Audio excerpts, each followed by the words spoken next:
I will not be pushed, filed, stamped, indexed, briefed, debriefed, or numbered. My life is my own. And a good education. An equal chance for a job. Then we can all go forward together.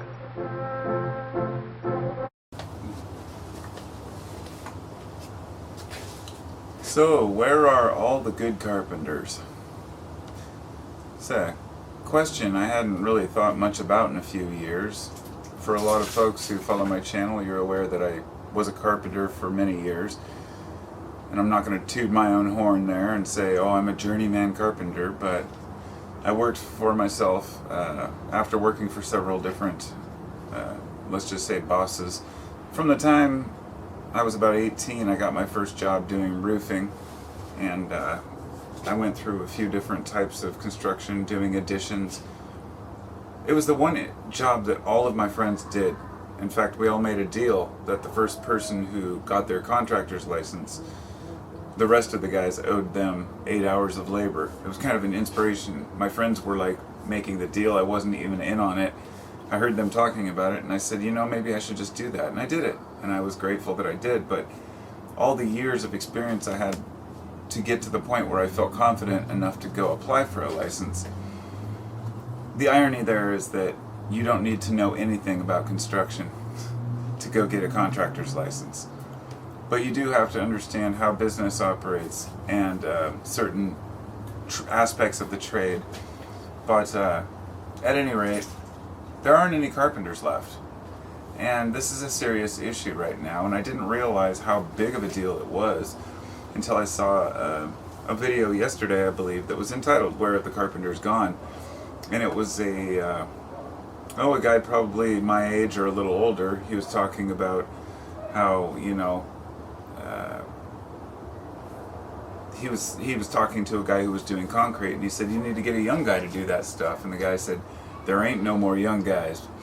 And how it kind of hit home. If you look at the contractors' boards, if you looked at the, meetings of contractors and carpenters unions, they're all just middle-aged men and old retiring age men that don't have anybody new to teach. And this is a multifaceted issue. It's not just because of the schools, it's not just because of our society, it's not just because Gen X or Gen Z is bored. I mean, I'm Gen X, so I feel like I was on the tail end of the carpenters.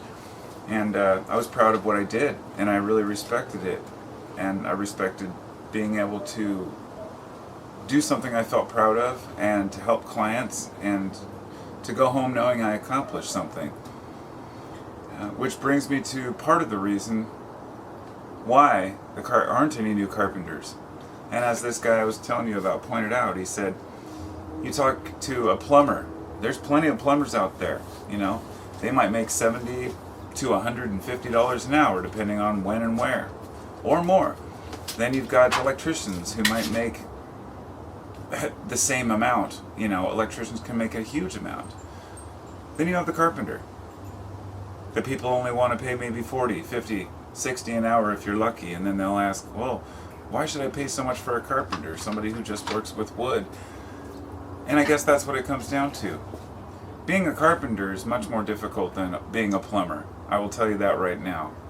Working with water and pipes, there's one rule: shit runs downhill. Electricity is not much different. If you understand basic wiring and diagrams, the real difficulty comes in running the wiring, figuring out the junction boxes, what amperage, what circuits have to be. But it's mostly liability you're paying for a lot of the time with these. If a pipe leaks or a power line burns your house down, that's an issue. The carpenter has to figure out everything. The carpenter has to figure out how to adjust that plate in order so the wall can sit straight, how to pull that ceiling up so there's no sag in it, how to build a coffered ceiling in a bowed ceiling, which I've done before, building a boxed out coffered ceiling on a curved dipping ceiling without bringing the ceiling up. So many different things you're going to run into, and you've got to be creative, and it's just not respected. Now let me just say this. Most people I talk to they highly respect carpentry. They say, oh wow, you're a carpenter, that's awesome. Or, oh, I wish I could do that, and I wish I'd learned a trade. The fact is, another part of the reason here is that not just because people aren't being paid well enough, that's a huge factor, but it is brutal on your knees. It's brutal on your soul. I spent the first part of my career up on roofs, doing tear-offs and re-shingling roofs in the Northwest. Shake roofs, like wooden roofs in the middle of the winter where you're slipping and sliding and wearing harnesses. You're on your knees and you're cutting yourself on sheet metal, standing there saying, what the hell am I doing this for? Whether it be pouring rain or 100 degrees out. And you tell yourself, okay, I'm learning something, I'm learning a trade. And when you finally get to work indoors, then it's something totally different. But I had friends who were framers. I've had friends who worked for remodeling contractors that I got a job through. And when I started my business, I called it Above the Level Carpentry, and I did almost exclusively finish carpentry because one of my bosses set me loose on a spiral staircase or a curved staircase, and I was just enamored. I fell in love with it. And so I started wanting to do the very fine work. And even that, even though you can charge a little bit more, some of the things that people are adding onto their houses can just blow the price through the roof, especially in today's world. Just adding a small addition or, a little bit of new trim. And the carpenter seldom gets paid for that. I am so grateful that I learned what I learned. The reason why I quit, I should define this here. I was doing carpentry on and off for 20 years with a couple of other jobs between, and I worked for myself for maybe 4 or 5 years before I finally got to work one day and my back was just killing me. I had sciatic pain. In fact, in the time I was doing my YouTube channel and I was filming from the job site and I was sharing the different projects I was working on, built-in bookcases. I've done some crazy amazing stuff that I'm very proud of. But at one point, I couldn't even stand up. I would get out of my car in the morning and it'd take me 10 minutes just to stand up straight. And then I'm on my knees and making things worse. And there's no way around it. You can't just do the easy work. Well, you can, but... So a couple months back, I decided to apply for a couple of carpentry positions. But I was very selective. I made myself a resume and I said specifically, I cannot do any heavy lifting. Not even 50-pound repetitive lifting. I mean, sure, I can lift 50 pounds here and there, and I, move stuff around all the time. But I know my limits. I know how far I can push myself before 2 days from then, my back will be in excruciating pain and I won't be able to lift anything. So I have to be careful, be patient. My body can only do what it can do. So I applied for a couple different jobs, and I had an instant response on both of them. And both of them followed up and asked me, do you want to come work? One was in a warehouse doing custom windows, but both of the positions required some lifting, a little bit more than I would like to do. And I'll be honest, yeah, sure, I could take on maybe a supervisor position or something, but it's just not in my heart. I want to be hands-on. I want to work as a carpenter. So I've been highly inspired by some of the channels that I've seen. In fact, I found one of my old videos the other day, and it was how to use a Krieg jig. And a Krieg jig is a pocket hole jig for putting what they call pocket holes in boards.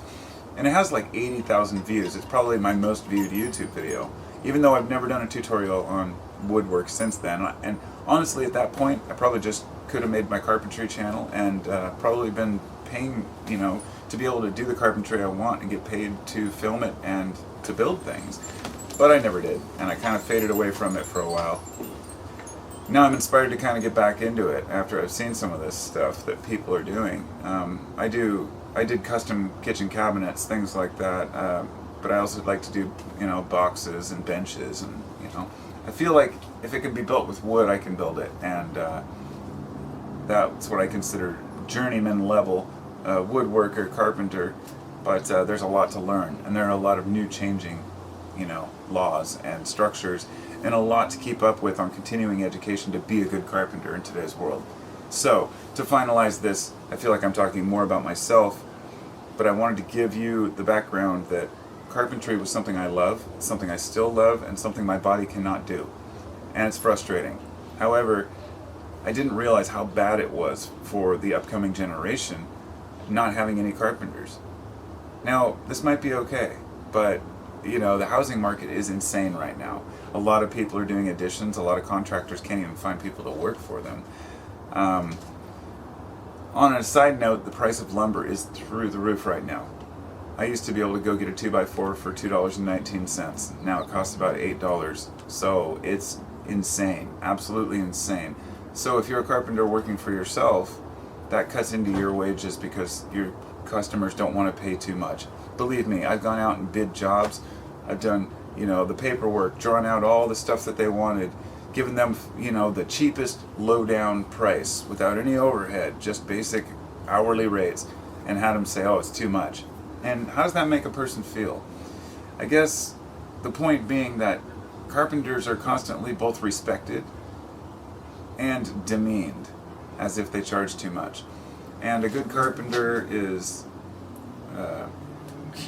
it's not about how many tools you carry around with you. It's like anything else, it's about what you can do with them. I am a fast and efficient carpenter. I've worked with guys who are not, but these are the guys who say, well, I'm billing by the hour. There are carpenters who make everyone look bad. Believe me, I've worked with plenty of them. But there are a lot of really good, honest, truly honest, and capable carpenters out there who will do the best job they possibly can. So I would urge people, because most people will work with a carpenter in some time in their life, to give the carpenter that respect that they deserve and realize that their job is harder than just swinging a few hammers and putting some screws in some boards. Understanding structural integrity, knowing how a house goes together, these are things that are only learned over years and years. I am extremely grateful that I learned it, even though it may not be a career. I'm actually grateful that I got out of the career. Now I'm not screwing up my body anymore. Now I'm not breaking my back or busting my knees up. But what I do have is a trade where I can go into my own house, I can remodel it, I can build cabinets. I've put in a couple built-ins in my place. I just remodeled the garage. There's a whole variety of stuff that I've been working on. And I'm just grateful, and I sometimes take it for granted that I can just build these things. So even though carpentry as a career might not be the most desirable thing these days, I would still highly urge people to take the time to learn that trade. Unfortunately, the schools are too busy teaching people about technology and science, which I love too, but not everybody is going to go to college, and the schools are hyper-focused on college now, instead of being focused on actually teaching kids things they can learn. Many kids will not go to college, will not have those jobs, and we need carpenters, we need tradespeople. It seems that shop class is not a big deal anymore, that learning these things are not a priority, and it's going to come around and bite us in the ass. So, those are my thoughts, and thanks for listening. Let me know your thoughts down there. Love to hear from any other carpenters, and I'll be talking to y'all next time. Be well. When all you got's a hammer, everything.